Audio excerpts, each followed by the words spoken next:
Suite au miracle de Hanouka, nos sages ont instauré d'allumer la Hanoukia, les bougies durant les 8 jours de la fête. Nous retrouvons dans le Shulchan Aruch, à part l'obligation d'allumer la Hanoukia d'ordonnance des Chachamim, qu'on doit accorder une importance particulière aux bougies de Hanouka, à tel point que même une personne démunie devrait aller jusqu'à même vendre ses vêtements afin de se procurer ce qui lui est nécessaire pour allumer la Hanoukia. Dans la Maseret Shabbat, il est dit qu'Aragil Bener Avian Lebanim Tamidei Chachamim, qu'une personne qui est méadère, qui fait spécialement attention aux bougies de Hanouka, il aura des enfants Tamidei Chachamim, qui ner mitzvah vetorah or, le ner, la bougie faisant référence aux bougies de Shabbat et aux bougies de Hanouka. La question est de savoir quand allumer la Hanoukia et où la placer. Les rattachés dans ce shiur, on parlera de ces deux points-là très importants. Premièrement, quand allumer la Hanoukia. Dans la Gemara, il est dit qu'on doit allumer la Hanoukia à partir du moment où Mishitishka Achama, quand le coucher du soleil. Il faut savoir que le coucher du soleil, les sages ont une discussion. Quand exactement allumer la Hanoukia? Est-ce au début du coucher du soleil ou à la fin du coucher du soleil? Concrètement, selon les Sfaradim, et beaucoup d'entre eux, ils allumeront la Hanoukia à Tzet Akochavim, c'est-à-dire à la fin du coucher du soleil, qui est la sortie des étoiles. Tandis que le Minak Rabat, c'est d'allumer la Hanoukia entre le coucher du soleil et Tzet Akochavim, c'est-à-dire Ben Hashmashot, donc après le coucher du soleil, après avoir prié la Tfila de Mincha et avant celle de Harvit, on allumera les bougies de Hanouka. Une personne qui est dans la possibilité d'allumer les bougies de Hanouka en leur temps, c'est-à-dire qu'il doit par exemple voyager et il est obligé de devancer l'allumage des bougies de Hanouka. La halakha elle est qu'en cas de force majeure, il pourra devancer un petit peu l'allumage des bougies de Hanouka jusqu'à Plag Amincha, pas plus tôt que cela. Plag Amincha, c'est 1h15 proportionnelle avant le coucher du soleil, avant la Shkia. Il suffit de voir vos calendriers, Plag Amincha, et si vous rentrez évidemment dans la catégorie de cas de force majeure, comme on l'a dit, à ce moment-là, vous pourrez allumer vos bougies à ce moment-là. Dans ce cas, il faudra prêter attention de mettre une quantité d'huile assez importante pour que ça brûle jusqu'à une demi-heure après Tzet Akochavim, donc une demi-heure après la sortie des étoiles. Pareillement aussi, Shabbat, étant donné qu'on fait rentrer Shabbat, donc Tosefet Shabbat aussi, donc on fait rentrer un peu plus tôt, et donc on allume les bougies de Hanouka avant les bougies de Shabbat, il faudra prendre soin de mettre une quantité d'huile assez importante pour que les bougies de Hanouka durent une demi-heure après la sortie des étoiles.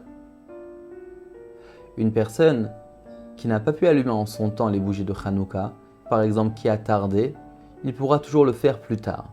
Mais il faut savoir que dans les bougies de Hanouka, on a une idée qui nous accompagne, c'est Pirsum Nissa, c'est-à-dire que nous devons répandre le miracle. C'est pour ça que lorsque la Gemara parle du temps pour allumer les bougies de Hanouka, à partir de Shkiat Achama, Mishitishka Achama, elle nous rajoute aussi Ad Shetichle Regel Minashuk jusqu'à qu'il n'y a plus personne dans les rues. C'est-à-dire, à l'époque, c'était à peu près une demi-heure après la sortie des étoiles. Étant donné que nous devons donc répandre le miracle, on devait prendre soin d'allumer les bougies de Hanouka au moment où les gens marchaient encore dans la rue, étant donné qu'à l'époque il n'y avait pas d'électricité. Donc en principe, on disait qu'ils rentraient chez eux à peu près jusqu'à une demi-heure après la sortie des étoiles, étant donné qu'à l'extérieur, il faisait donc obscur. Concrètement aujourd'hui, on doit évidemment respecter ces temps-là encore, c'est-à-dire allumer les bougies de Hanouka en leur temps, mais concrètement, étant donné que déjà on a encore beaucoup d'activités dehors, et surtout que beaucoup d'entre nous ont l'habitude d'allumer à l'intérieur de la maison, c'est pour ça que si on n'a pas pu le faire en son temps, on peut toujours le faire.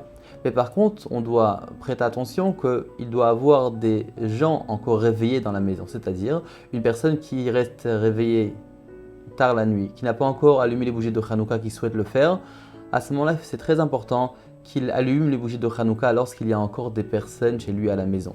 Sinon, on rentre dans le Sfekot de Bracha. Pareillement aussi, une personne qui était en dehors de la maison, qui est rentrée tard, par exemple qui est parti de Nashur Torah, qui est parti faire Miftsaim ou quoi, il devra donc s'efforcer d'allumer la Hanouka en son temps. Mais s'il est rentré trop tard, à ce moment-là, il devra essayer même d'aller jusqu'à réveiller une des personnes dans la maison pour qu'il puisse allumer la Hanoukia et réciter donc la bracha sans rentrer dans des sfekot en plus. Où placer la Hanoukia? À l'époque, donc comme on voit dans la Gemara, et comme aussi dit le Shulchan Aruch, on devait placer la Hanoukia, les pétach beito mibachut, c'est-à-dire à la porte de la maison qui donne vers le domaine public. comme on l'a dit il y a quelques instants, la Hanoukia est pour faire Pirsumi Nissa, pour répandre le miracle. Et donc les passants pouvons comme ça voir le miracle de Hanouka en regardant les bougies. Ou bien comme d'autres le font, le mettre donc à la fenêtre pour répandre le miracle. Notre minaganou, c'est de mettre la Hanoukia, de la placer dans la maison même, à la porte d'une des pièces importantes de la maison, et donc de la placer dans l'épaisseur de la porte face à la mezouza. Donc la mezouza sera à droite, et la Hanoukia à gauche, et nous, avec le titit, donc au milieu. À quelle hauteur placer la Hanoukia? Il faut s'efforcer de mettre la Hanoukia à plus haut de 3 tfachim, c'est-à-dire plus haut que 24 cm, et moins haut que 10 tfachim de 80 cm. Lorsqu'on parle de centimètres, on se réfère à la flamme, c'est-à-dire que les flammes soient à ce niveau-là, mais pas forcément à la Hanoukia même. En aucun cas, on n'aura pas le droit de mettre la Hanoukia à une hauteur qui dépasse 20 amot, c'est-à-dire 9 mètres 60.